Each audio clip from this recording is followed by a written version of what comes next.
Bendiciones, mis amados hermanos. Ahora sí ingresamos ya a lo que es el trabajo de la hermenéutica como tal, y vamos a también ver lo que son los principios para interpretar la Biblia, los principios generales y especiales, y vamos a ver 24 principios. 24 principios que van a ser de utilidad para poder realizar este trabajo, que es una bendición del Señor, el poder realmente interpretar su escritura para recibir la revelación especial que Él tiene para nuestras vidas. Estos 24 principios han sido desarrollados por el autor Walter Henrichsen, que también él nos deja su experiencia teológica y los resume en 24 consejos que vale la pena analizar. Ahora, antes de ingresar a ver los principios como tal, es importante ver algunas bases prácticas para empezar a interpretar. Para eso necesitamos recurrir a lo que ya hemos estado viendo. Tenemos que partir de estos 4 presupuestos, o sea, esta es nuestra base, nuestro fundamento. En primer lugar, que la Biblia tiene autoridad para decir lo que dice. Eso es nuestra primera base. Ya, eso es lo principal. Dijimos, la escritura tiene autoridad, es autoridad sobre nuestras vidas, así que no podemos dudar de eso. No podemos pretender buscar otro respaldo externo a la Biblia. La Biblia es suficiente en sí misma. Segunda cosa, la Biblia contiene sus propias leyes de interpretación, las que al ser entendidas y aplicadas correctamente darán como resultado el significado correcto de cualquier pasaje. Esto es muy importante. La Biblia en sí tiene sus propias reglas, y si las aplicamos correctamente vamos a poder entender el mensaje de manera correcta de cualquier pasaje bíblico.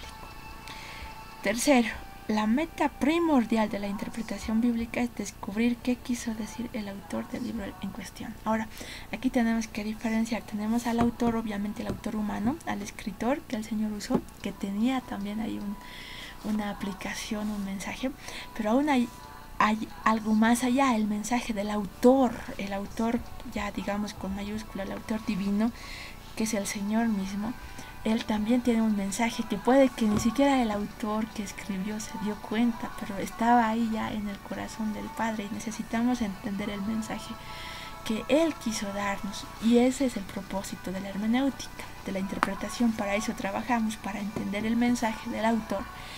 Y 4, el idioma, el lenguaje como tal puede ser un vehículo para transmitir las verdades espirituales. El Señor nos dio un lenguaje y Él transmite y se comunica con nosotros a través de ese lenguaje.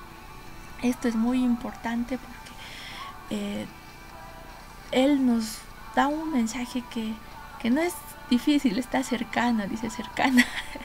Cercano está Él, cercano está su palabra, no es que sea difícil, está ahí. O sea, lo interesante al descubrir una verdad bíblica es que uno dice, ¿cómo no me di cuenta antes? Si estaba ahí, si está clarito, y está ahí, es accesible.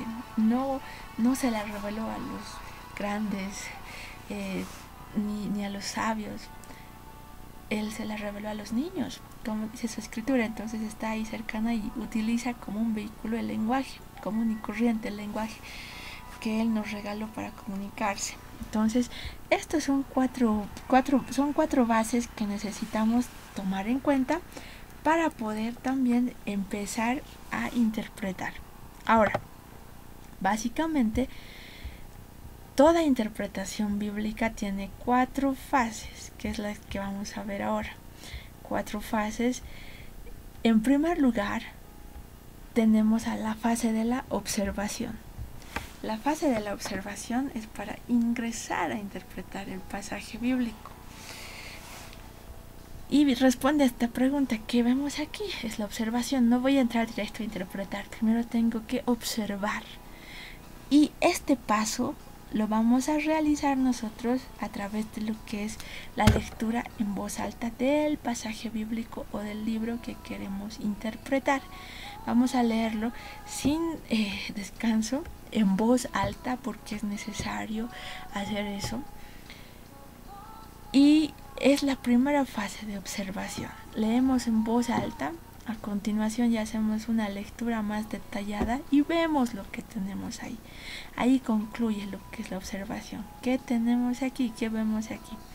Luego entramos a la fase de interpretación como tal.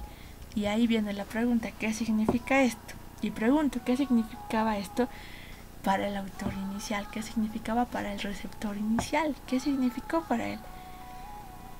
Y también qué significan las palabras que se está mencionando ahí, en el caso de que estemos interpretando, por ejemplo, pasajes como parábolas, pasajes proféticos, pasajes poéticos. Entonces ahí tiene mucha importancia responder a esta pregunta, ¿qué significa esto? Una vez que ya tenemos el significado de ese pasaje, vamos a lo que es la correlación. Y la correlación responde a la pregunta, ¿cómo se relaciona esto con este mensaje, esta enseñanza con otras partes de la Biblia, con otros textos de la Biblia? Entonces, ¿cómo se interrelaciona? Porque hay una unicidad en la escritura. No puede ser que saque una enseñanza que no tiene nada que ver con todo lo demás. Tiene que estar coherente con el mensaje global. Entonces, respondo a la pregunta, ¿cómo se relaciona esto? Si saque una enseñanza, por más pequeña que sea, pero tiene que haber una relación con el mensaje central de la palabra. Y finalmente viene la aplicación, que responde a la pregunta, ¿qué significa esto para mí? ¿Qué significa para mi vida? ¿Qué significa esto? ¿Qué estoy aprendiendo con esto? Y esto es muy importante, porque si no, hasta aquí sería solamente un trabajo ya más intelectual, pero aquí es donde obra el Espíritu. Ahora, ¿por qué el Señor ha permitido que lea esta escritura? ¿Qué quiere decir el Señor con eso para mi vida?